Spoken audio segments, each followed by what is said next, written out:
বর্ষাকালে অসুখ বিসুখ জ্বরে মুখের স্বাদের ১২টা বেজে যায়, আর কিছুই খেতে ভালো লাগে না। দেখো তো বন্ধুরা, এইভাবে পটল বাটা খেয়ে মুখের স্বাদ ফেরে কিনা? আমার তো ফিরে গিয়েছে। Hello friends, welcome back to ওজোয়ান মম কুকিং অ্যান্ড ব্লগিং। তাহলে আজকের রেসিপি পটল বাটা। পটল বাটা করার জন্য পটল তো লাগছে। আমি এখানে ৬-৭টা পটল নিয়ে নিয়েছি। এবার প্রতিটা পটলের মাথা লেজা দুদিকটা কেটে ফেলে দিচ্ছি। তারপর একটা পিলারের সাহায্যে খোসা ছাড়িয়ে নিচ্ছি। আমি কিন্তু সমস্ত খোসাগুলো ছাড়াচ্ছি না, কিছুটা কিছুটা কিন্তু এর মধ্যে রেখে দিচ্ছি।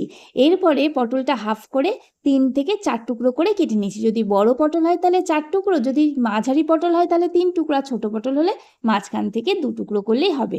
আমি এইভাবে কিন্তু সমস্ত পটলের খোসা ছাড়িয়ে একইভাবে পিস পিস করে কেটে নেব। এই দেখো, আমার কিন্তু আর একটা পটলও কাটা হয়ে গেল। এইভাবে আমি সমস্ত পটল কেটে তারপরে তোমাদের দেখাচ্ছি। বন্ধুরা, আমার সমস্ত পটলগুলো এখানে কাটা হয়ে গেছে। এবার একটা জালতিতে করে আমি, মানে জালতি যে ঝুড়িগুলো থাকে তার মধ্যে আমি ভালো করে পটলগুলো ধুয়ে জলটা ঝরিয়েতে দেবো। যতক্ষণ জলটা ঝরছে ততক্ষণ আমি এখানে রসুন কেটে নেব, মানে রসুনের খোসাগুলো ছাড়িয়ে রসুনের কলিগুলো আলাদা করে নেব। আমাদের মুখে যে মানে বেস্বাদ অবস্থা থাকে বা মুখে যে স্বাদ থাকে না, সেক্ষেত্রে কিন্তু রসুন খেলে মুখের স্বাদ অনেকটাই আসে। আর তাছাড়া বাটাবুটো রান্নাগুলোতে কি হয়, সবজির নিজস্ব যে একটা গন্ধ থাকে তা সহজে যেতে চায় না। রসুন দিলে এই গন্ধটা কিন্তু সহজেই চলে যায়।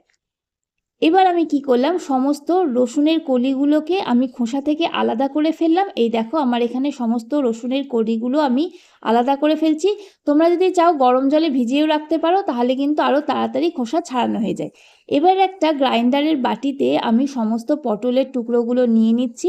এর মধ্যে আমি রসুনগুলো দিয়ে দিচ্ছি আর স্বাদ মতো লাল আর সবুজ কাঁচা লঙ্কা নিয়ে নিচ্ছি। আমি এখানে ১০-১২টা লঙ্কা নিয়েছি। তো আমি এখানে এটা বেটে নেব। আমার এখানে একবারে খুব বেশি হয়ে গেছিলো বলে আমি এখানে হাফ বেটে নিয়েছি। দেখো, আমার হাফ এখানে বাটা হয়ে গিয়েছে। এবার আমি বাকি পটলগুলোও বেটে নেব। মানে প্রথমে যে দিয়েছিলাম অনেকগুলো পটল একসাথে, সেটাতে দেখলাম ভালো করে ঘুরছে না, যার জন্য আমি হাফ হাফ করে ভাগ করে নিয়েছিলাম। প্রয়োজন মনে হলে বাটার সময় সামান্য একটু জল ব্যবহার করতে হবে। আমার যখন বাটাটা হয়ে যাবে তখন আমি গ্যাসের ওপরে কড়াই দেব। কড়াইয়ে তেল দিয়ে যখন গরম হবে ফোড়ন দেব। বেশ খানিকটা কালো জিরে, হাফ চা চামচ তো বটেই, 2টো কাঁচা লঙ্কা আর একটা তেজপাতা। তোমরা চাইলে শুকনো লঙ্কা ফোড়ন দিতে পারো বা বাটাতেও শুকনো লঙ্কা ব্যবহার করতে পারো, আমি একটু অ্যাভয়েডই করি।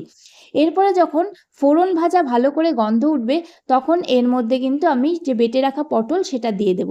তার সাথে দিয়ে দেব স্বাদ মতো লবণ আর একটুখানি চিনি। তবে হ্যাঁ বন্ধুরা, বেশি কিন্তু লবণ দেবে না, কারণ পটল কিন্তু কষতে কষতে একেবারে অল্প হয়ে যাবে। মানে যে বাটাটা আমি কষাচ্ছি, কষিয়ে একেবারে অল্প হয়ে যাবে, লবণ কিন্তু পরে চড়া হয়ে যেতে পারে। যার ফলে প্রথমে একটু অল্প লবণ দিয়ে শুরু করবে, যদি প্রয়োজন হয় পরে তো দেওয়াই যাবে, কোনো অসুবিধা নেই। তো এবার আমি প্রথম বেশ খানিকটা সময় ঢেকে ঢেকে রান্না করব, কারণ দেখো এইটা কিন্তু ফুটছে, দেখো কিরম ঢাকনার মধ্যে ফুটে ফুটে লেগেছে, কিন্তু গায়ে এসে পড়তে পারে। সেই জন্য আমি প্রথমটা মানে অন্তত ৫ থেকে ৭ মিনিট যে রান্না করব সেটা আমি ঢেকে ঢেকে রান্না করব আর মিডিয়াম ফ্লেমে রান্না করে নেব। এবার আমি আবার খুব ভালো করে নাড়তে থাকবো।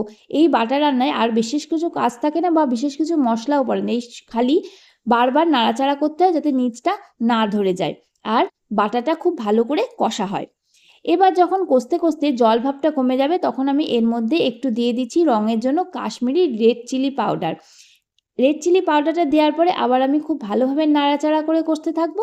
ভালো করে নাড়াচাড়া করে কষতে কষতে দেখবো তরকারিটা ধীরে ধীরে এক জায়গায় হয়ে যাচ্ছে, মানে রান্না কিন্তু প্রায় শেষের দিকে।